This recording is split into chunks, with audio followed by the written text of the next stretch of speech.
Don Pratt, host of a show here on Rogers TV where we give you a perspective of policing your community. Welcome to Policing York Region.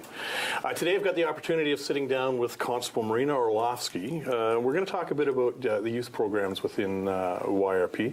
And I understand you're known more affectionately as Officer Mo. Yes. Welcome to the show. Thank you so much. It's great to be here. Yeah, so we've in previous shows we've alluded to youth programs and youth engagement with York Regional Police. So can you kind of familiarize us with what your role in? Absolutely. So I'm what's known as a Youth Education Officer, which provides the VIP, the Values, Influences, and Peers program, to grades 6, 7, and 8. So I go into the elementary schools. You're in the elementaries. Yes, right. And I provide educational programs to the grades 6, 7, and 8 mostly, but I will also provide educational support to other grades as well, if the teacher's at the teacher's request. But really up to grade 5, those kids would be attending our community safety village. We cover that. They have their own programs within that village, right? So we cover that spot in between with the intermediate grades 6, 7, and 8. And then the kids that go to high school, they would have the school resource officers would pick up from there as well. Right. So obviously, there's a lot of schools in the region. You can't get into all of them. So I'm assuming that the other districts have similar? Each of our 5 York Regional Police districts have community service officers that work out of each district. Each district will have a number of youth education officers as well as school resource officers. Okay, so this isn't necessarily district specific. This falls under the umbrella of community services. Yes. So we are region wide. So we would touch on all the York Region school boards, the Catholic school boards, and we have an opportunity to go into private schools as well upon their request. Oh, that's great. Oh, so nobody's left out. Absolutely. Right. We try and make sure that we get to everybody who wants to have our program in their school. We will absolutely make the best effort to attend. And before the show, you were mentioning that it's actually part of the curriculum. I wasn't aware of that. Yes, we actually work with the school boards within their parameters of the curriculum to come up with discussion topics to present to the grade 6, 7, and 8 classes. So that it does fall into their curriculum, and a lot of the teachers will continue some of the education after we finish the program to continue the discussion with their students. Wow. So what you're in a class of grade 6s. What are we talking about? We have 5 grade 6 classes. They're about 1 hour each. Most schools will book them over a 5-week period, so we're not getting too much of Officer Mo at once. So it's great to spread it all out. And the 5 classes are structured in such a way that most of the topics that we have, the main focus of that is making good choices and good decisions. So as we talk about our different topics, the first one is an introduction. I will talk to the kids about values, influences, and peers and what each of those letters mean, what those words mean, and we'll discuss what those are and how they help us make good decisions and good choices. I'll go over my uniform. We'll talk about what my role is, and it's just a great rapport-building, ice-breaking hour that I spend with the kids. It's some of that positive community engagement, right? And that's one thing that we see all over the place. And absolutely, and I do live in the community, so the kids will see me out in the community. Their parents and their teachers will see me out in the community, and I think it's important for them to understand that I'm not Officer Mo all the time. I don't. Side to it. Yes, absolutely. And you still will pull over the one that's speeding past you, right? No, yes, if I have to, yes. Hopefully, it's not a teacher or a parent. But yeah, so the other classes that we talk about, we do touch on making good choices, the consequences of not making those good choices and good decisions. Yeah, of course. We talk about school violence, criminal activity that could occur in school, ways that they can avoid, but also what's really important is how to report. A lot of young people, especially in those grades, they're not aware that there are ways that they can report criminal activity that they see either at school or outside of school, and they can remain anonymous. So the big thing about that is making them aware of our Crime Stoppers program, a way for them to report, so that they're not feeling that the kid beside them is going to know that they're the ones that tattled on them. And you must find, too, that being in the schools and engaging with the students, that they've now recognized that they have a friendly face at YRP. Yes. That they can engage, should they need to. Absolutely. And that's the first point of contact for a lot of these kids is that Sure. they have that with me in their VIP programs. They've never met a police officer before. Sure. And maybe if they have, it's maybe been a negative type of situation. Yeah. Maybe we've had to come to their home or a neighbor's home, and Absolutely. maybe they don't know why we were there. No, and that's something that we see in a lot of areas with YRP, youth included, that they're making that effort to make your first visit with a police officer a friendly visit. Yes, right? absolutely. And that is life lasting, right? Absolutely, absolutely. So after discussing choices and consequences, we will move into talking about really a highlight of the incidents that we do see amongst a lot of youth, which is property damage, includes our graffiti, mischief to property, those types of things. So we do talk about that at great length. Right. We will talk about drugs as well. So it's an introduction program. I like to gauge how much knowledge the students have about what kinds of drugs they've been hearing about. Yeah. A lot of the teachers will include that in their health unit, so they continue that education as they move forward. Grade 7, we do talk about youth and the law, because most of the kids in that class are 12. So at the age of 12, they can be charged now with a criminal offense. Oh, I wasn't aware of that. Yes, so if you are between the ages of 12 and 17, you can be charged as a youth under the Youth Criminal Justice Act. Yes, okay. 18 and over, you are considered an adult, and 12 and under, so 11 and under, you cannot be charged, but we still want to make those kids aware of what consequences they could face. So once they're age 12, we do a youth in the law class. We talk a little bit more about the entire process of what would happen if they were charged. Right. Going through the court process, any kinds of, recommendations that they have through the courts, probation, that sort of thing. Yeah. Grade 8, we touch on high school prep. That's a big deal for the kids, is what things they're going to be facing when they get into high school, how they're going to face that. And we do a little bit more on drugs as well. Okay. And that's basically the 6, 7, So and 8. you grow with the ages, right? Yes, we do. That's Yes, we do. essentially what you're saying. And youth officers, youth education officers, as well as the school resource officers in the high school, we have a tenure attached to our position. Okay. So we can be in this spot for 2 to 4 years. So realistically, most of us do stay because we really do love what we're doing. Yep. And we'll see those kids from grade 6 all the way through to grade 8. Wow. So they'll have that positive contact with that one officer for the entire immediate grades that they have, 6, 7, and 8. Right. So it really creates that bond. Kids will come back to you. They know that they can speak to you. Yeah. It's not someone back to different. that familiar face. Yes. Right? Yeah, absolutely. No, it provides that comfort level to the kids. And the students, the parents, and the teachers as well at the schools, they have someone that they can go to on a consistent basis to turn to. Yeah, familiar face both. For the students, for the parents, for those teachers. Absolutely. That are involved. I mean, it's continuity is not a bad thing. Absolutely. Right. And we get involved in a lot of community events as well. Yeah. Last night I happened to be at a meet the staff at one of our local public schools. Oh, great. Which was great. It gave me a chance to meet the parents, gave me a chance to meet some of the students that I'll be addressing in class, as well as the teachers. And we could talk about the program.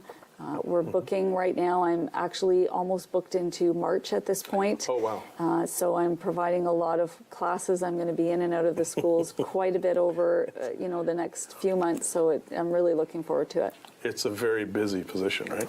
It is very busy. Not only am I acknowledging those classes, but I'm providing educational support for the students as well, sometimes on an individual basis. Sure. If there's been an incident at the school, possibly they've made one of those bad choices, and it does happen. Are gonna happen. Doesn't they're going to learn from those. We're going to move forward from those. The administrators that I've spoken to at the schools were really on the same page as far as follow through, and really turning what they did into a positive learning experience. Well, and just going back to what you're saying, the continuity of having the same officer within the school, it kind of makes sense to me. Then it would actually be you that's going to be responding should there be an instance. Yes. So there's already a bit of a comfort level On all grounds? Okay. Depending on what happens and when it happens, Yeah. sometimes frontline officers, course. uniform officers will be attending the school, Yeah. but I'm there for that support afterwards. Of course. When a student transitions back after a suspension, if there is a behavioral issue of some kind that we want to address with the parents, obviously as well, they are part of this transition process. We'll talk to the kids. Sometimes if there is a classroom aspect that's going on, a lot of times it is in regards to social media. I can come in and do a one-off presentation to that grade. And sometimes it's not always 6, 7, and 8. If there's something going on in grade 5 or grade 4, a lot of the teachers will reach out to me and say, can you come in and do this one-time presentation so that the kids understand where we're coming from with them as far as consequences. And so even though they're not your main focus, like the lower grades, you're still open to... Absolutely. You're there to assist I'm in those elementary schools. Absolutely no problem for me to speak to younger grades.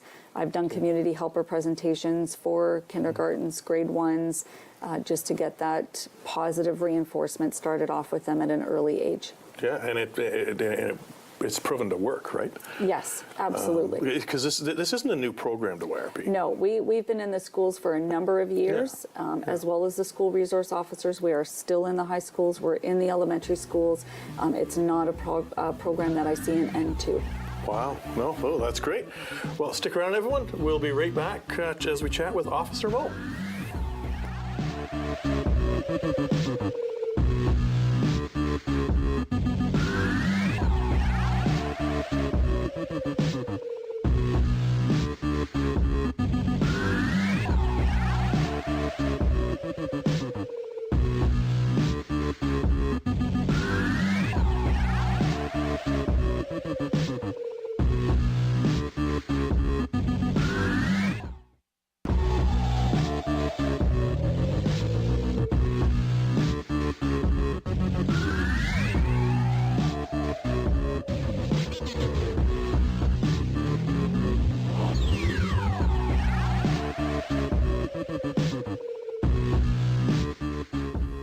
Welcome back, everyone. We're going to continue our discussion on youth programs with Officer Mo. Welcome back to the show. Thank you so much. That's great. So, we covered the grade 6 and some of the programs and whatnot and some of the relationships. And where can we go from there? Well, there's a lot more that we do in the community, and as a whole, as community services, as you know from being involved with our volunteer program, community services officers are huge out in the community, providing support to not only our volunteers, but to our community at large. As a youth education officer and part of community services, I have an opportunity to be part of a number of programs that we run within York Regional Police that provide service to our youth in the community.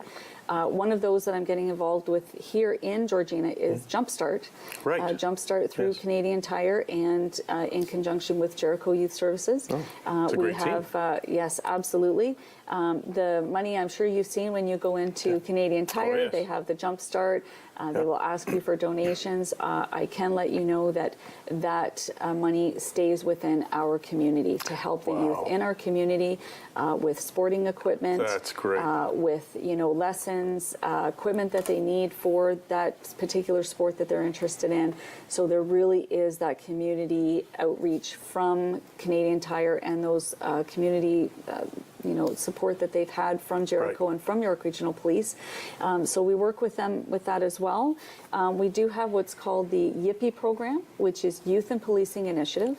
We have 2 programs that run, one in the winter and one in the summer, where students age 15 to 18 that attend York Region high schools can be part of this program, and they are actually paid employees. So they are York Regional Police employees for the time that they are in the YRP program. And we provide a lot of different things to them as we go through the months and the days that we support them through that program. We have actually been to Rogers a number of times to I heard you had a group program. of YRP kids. It's been great. We've had a lot of support from the community in regards to the YRP program. Another thing that I love to get involved with as well, which takes place at our community safety village, is our summer camps. Yes, I've heard a lot about those. Yes, so we run a summer camp during the March break, and we also run them for the summertime as well.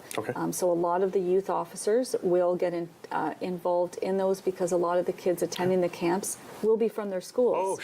So that rapport building, again, is continuing.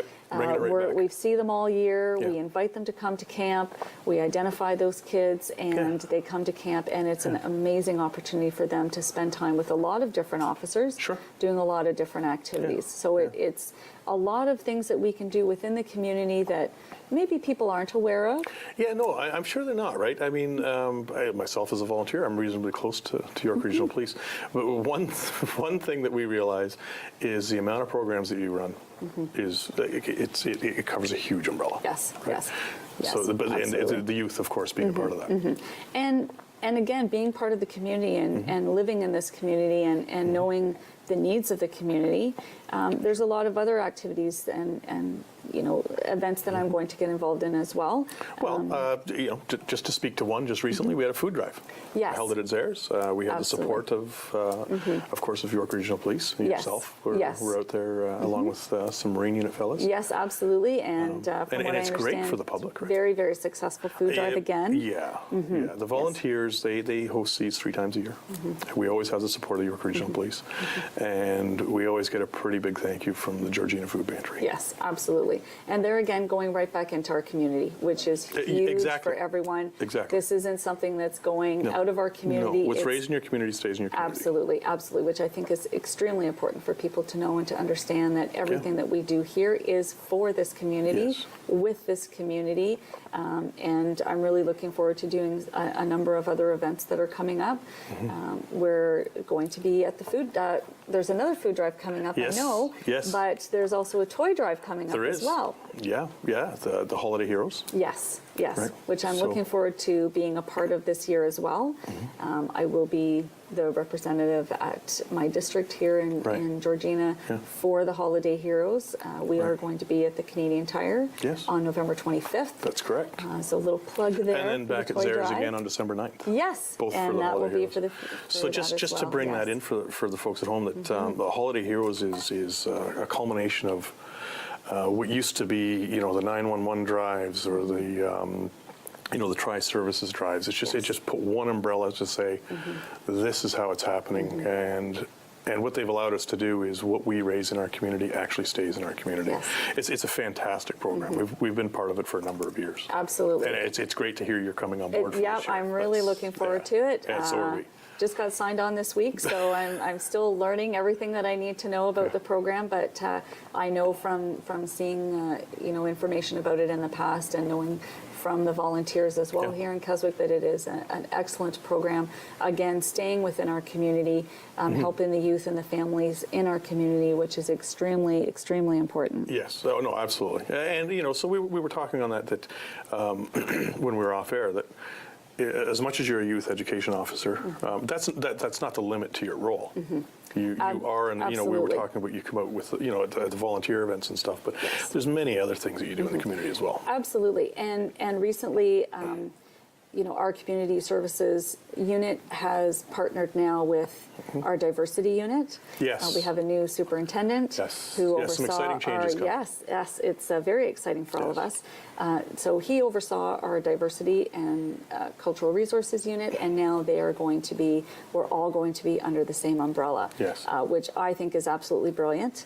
I think it's going to be great. It's a great marriage. Yes, it is. Bringing a team that is dealing with the diversity and the diverse makeup of York Region, and then partnering that with community services whose role is to engage in community. Absolutely. It's perfect. Yes. I recently was in Richmond Hill doing this position before I was lucky enough to come back into my community, and very culturally diverse.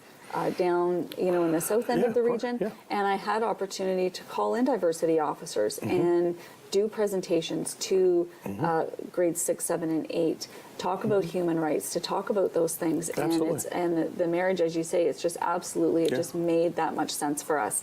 And I think it's going to open up a world of opportunities for community services officers and diversity officers to be out more in our community, to service our community on a completely different level.